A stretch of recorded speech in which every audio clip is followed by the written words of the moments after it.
Le Premier ministre va vous délivrer un message, mais la sonorisation n'est pas très puissante. Si vous ne vous taisez pas, vous ne l'entendrez pas. Ngeen noppi, s'il vous plaît. S'il vous plaît. Monsieur le Premier ministre a fait un tour de la ville dans le cadre de la deuxième journée nationale de nettoiement. Il a visité plusieurs sites, mais il a tenu à venir ici à l'université Gaston Berger de Saint-Louis pour visiter les installations en matière d'assainissement dans le but de vous soulager. Il va vous livrer un message. Il va vous dire les instructions qu'il a données à moi-même, ministre de l'Hydraulique et de l'Assainissement, et à mes services, pour que dans les meilleurs délais, on fasse ce qu'il nous demande de faire. Il vous dira encore d'autres messages. Écoutez, s'il vous plaît, vous avez la chance de recevoir le Premier ministre du Sénégal, qui est un ancien pensionnaire de votre université. C'est vous dire toute la chance que vous avez aujourd'hui. Je vous prie de l'écouter. Moi-même, étant votre ancien de Sanar, je suis aussi fier d'être là. Je vais laisser la parole à Monsieur le Premier ministre du Sénégal, Monsieur Ousmane Sonko, pour vous parler, parce qu'il a besoin que vous soyez des citoyens modèles, des citoyens disciplinés et organisés, parce que demain vous assurerez la relève pour conduire le Sénégal au développement. Lui-même et le président Bassirou Diomaye Diakhar Faye et tout leur gouvernement, ils feront tout ce qu'il faut pour vous aider, pour vous appuyer dans vos études et dans votre vie professionnelle future, pour que vous soyez les Sénégalais que nous recherchons. Il va vous le dire lui-même et vous donner les orientations, la demande du président de la République, pour que vous-même vous vous engagiez tous les jours à nettoyer l'université, à faire en sorte d'être des citoyens modèles et des patriotes.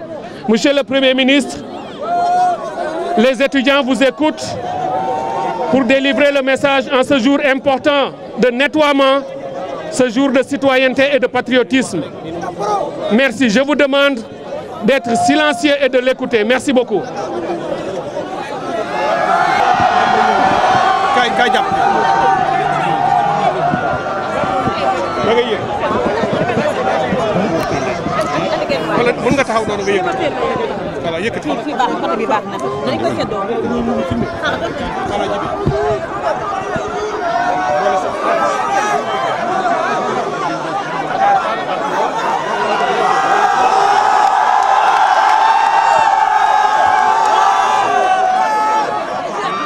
Bonjour, petit frère ou fils ou neveu étudiant. On est là dans le cadre d'un programme. Vous me permettrez de délivrer le message de clôture parce que la programmation a fait que l'université de Saint-Louis devait être la dernière étape de cette deuxième journée de Setal Sama Réew. C'est toujours un plaisir d'être là et je suis toujours ému de voir la manière dont nous sommes accueillis ici. Je voudrais d'abord féliciter à travers tout le Sénégal la mobilisation massive, dense et exceptionnelle pour suivre l'invite de son Excellence le Président Bassirou Diomaye Diakhar Faye à prendre en main un aspect extrêmement important de notre vie et de la qualité de notre vie, c'est-à-dire l'assainissement et l'amélioration du cadre de vie. Je crois que dans le fond, j'ai délivré le message ailleurs.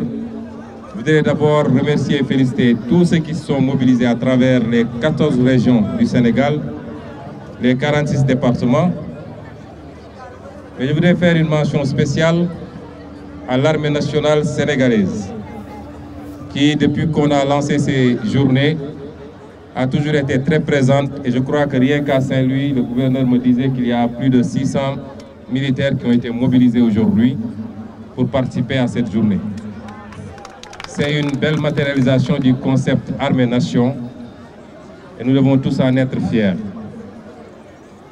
Je veux féliciter au nom du président de la République le maître d'œuvre de ces journées, en l'occurrence le Dr Cheikh Tidiane Dièye, ministre de l'Assainissement et de l'Hydraulique, qui n'a ménagé aucun effort depuis la première journée jusqu'à ce jour, non seulement pour la réussite des journées, mais également pour le suivi. Parce que le maillon faible de tout ce qu'on fait dans ce pays, c'est le suivi, qui ne permet pas, l'absence de suivi ne permet pas la pérennisation des activités. Je le félicite donc et je félicite toutes ces équipes. Chers étudiants, il faut que vous preniez en main ces considérations et ces concepts. Nous avons été étudiants avant vous, nous avons été élèves avant vous. Nous n'avions pas eu la chance d'avoir ce que je considère comme étant une chance pour vous. D'avoir une gouvernance renouvelée, avec une nouvelle génération politique qui a une autre façon de voir et de concevoir l'action publique, mais surtout une nouvelle génération politique qui vous ressemble et qui est là pour vous écouter, qui est là pour être avec vous. Nous n'avons pas dit que nous réglerons tous les problèmes en un jour, mais je puis vous assurer que chaque seconde que nous passerons dans les différentes responsabilités qui nous ont été confiées sera une seconde exclusivement consacrée à trouver des solutions pour vous, particulièrement la jeunesse. Et c'est pourquoi vous me permettrez d'abord de regretter et de présenter mes condoléances. Parce que vous avez entendu il y a 3 jours ou 4 jours, il y a encore un énième naufrage qui s'est passé ici au large de nos côtes et qui aurait coûté, en attendant de voir les chiffres exacts, la vie à beaucoup de jeunes. C'est dommage, c'est déplorable et je lance encore un appel à cette jeunesse. Votre solution ne se trouve pas dans les pirogues. Les pays que certains jeunes veulent aller rejoindre, je peux vous assurer qu'ils sont eux-mêmes soit en crise, soit en début de crise. L'avenir du monde se trouve en Afrique. Et vous devez en être conscients, vous les jeunes. Le seul continent qui a encore une marge de progression et de croissance importante, le seul continent qui devrait porter la croissance du monde dans les 50 prochaines années, ce continent, c'est l'Afrique. Le débat qui se pose est très simple. Est-ce que cette croissance de l'Afrique se fera par les autres et sans les Africains, ou bien est-ce qu'elle se fera par les Africains principalement, et accessoirement ceux qui viendront investir auront le droit également de gagner? La réponse que nous avons apportée, nous, est très claire. Personne ne fera notre développement à notre place. Nous n'accepterons plus que nos ressources naturelles soient pillées pour nous laisser la pauvreté et le chômage qui va vous toucher particulièrement vous les jeunes. Votre avenir, celui que le président Bassirou Diomaye Faye vous promet. J'ai été ici il y a 4 ou 5 mois lors de la campagne. Vous m'aviez accueilli ici et je vous avais dit que nous allons le faire. Et je peux vous jurer que nous allons le faire. Mais nous ne le ferons pas sans vous. Un régime, s'il est isolé de son peuple, ne peut pas avoir de résultats. Les combats qu'il faut mener, nous allons les mener. Après 3 mois, nous avons fini de faire l'état des lieux. Et nous allons monter en puissance dans les prochaines semaines. Votre avenir, vous savez où il se trouve? Entre autres, il se trouve là, au large de Saint-Louis. Est-ce que nous allons laisser, comme ça a toujours été fait, que des gens exploitent notre gaz, le liquéfient ici, pour l'amener à l'extérieur, le regazifier et le consommer, et nous n'allons gagner qu'une infime partie de ce gaz? Notre réponse est non.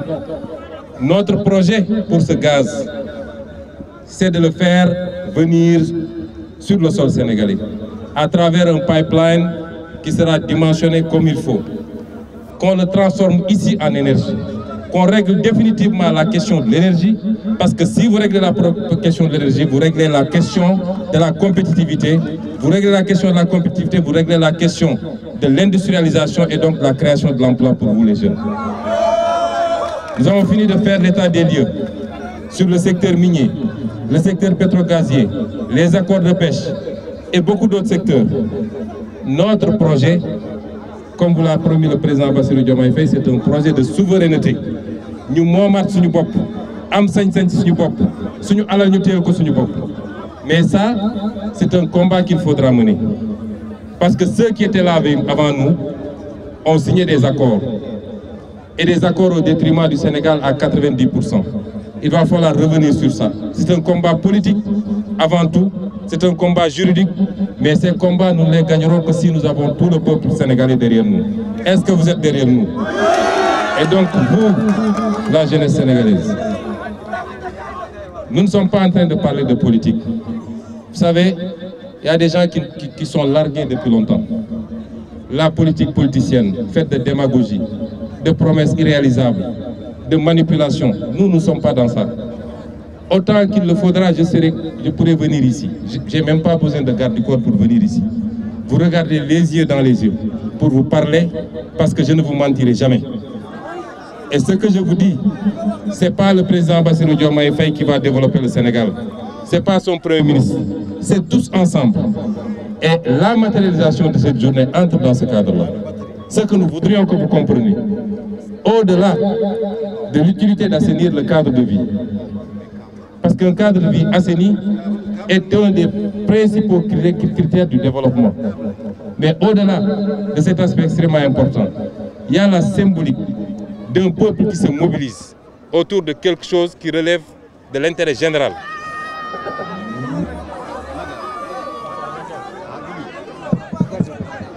Donc je dis qu'au-delà de ça, de l'aspect utilitaire immédiatement constatable, il y a quelque chose de plus important. C'est la symbolique d'un peuple qui montre qu'il n'est pas un peuple bâti sur les égoïsmes. Un peuple qui sait se mobiliser.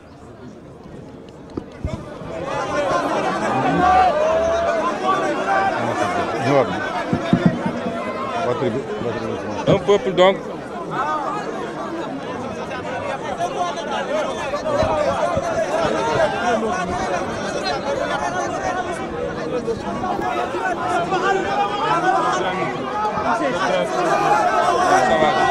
mais moi je suis avec moi, qui vous entend